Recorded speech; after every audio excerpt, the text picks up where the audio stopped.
Hello, I'm Dr. Kenneth Goldman. I'm the author of The Homework Trap, How to Save the Sanity of Parents, Students, and Teachers. This is the final segment of a four-part series on implementing the homework trap.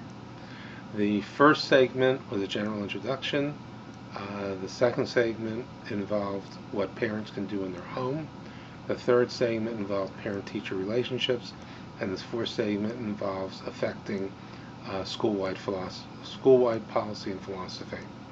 And the key to change, in my mind, is education as opposed to argumentation. I followed reports of school districts throughout the country and the world that have revisited their homework policies, and it seems to me that those that start with education first have much more success making changes than those that start with a debate over homework policy. There are school districts where a parent may bring it to the school board's attention that they want to see a change in policy. Typically, as many people are arguing for more homework as are arguing for less, and the eventual results are compromised that don't tend to be satisfactory and are often not very different from what was done before. On the other hand, there are school districts that have done things like watch the Race to Nowhere film. They have a public showing. Large numbers of people get on board with the idea that what's going on now is not working, and then it leads to discussion and debate. But the discussion and debate has already started with a group-wide consensus that there is a problem, as opposed to an individual saying there's a problem, and some people looking back and saying, well, maybe that individual who's raising the question is the problem, not that homework is the problem. So it really does get down to the question of taking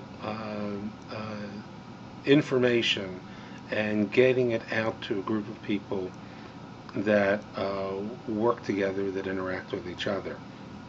It is for that reason that I have begun to present the homework trap not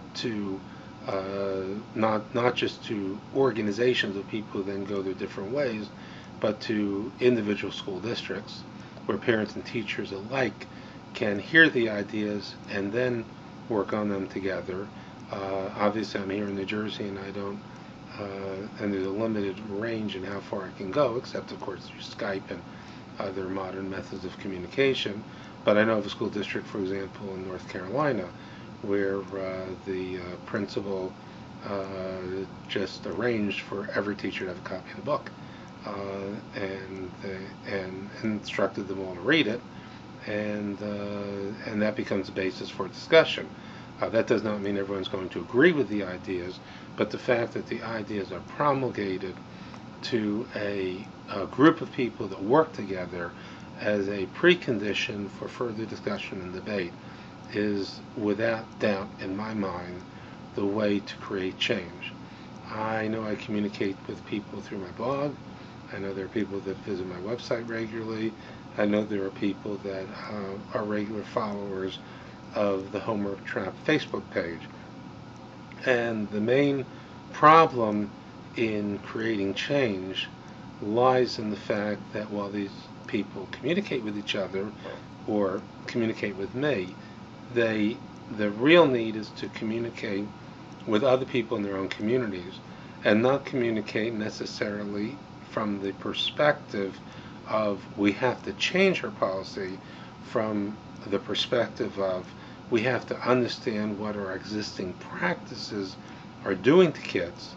Let's understand that, and then once we understand that, then we can go about the business of deciding and debating what's the next thing to do.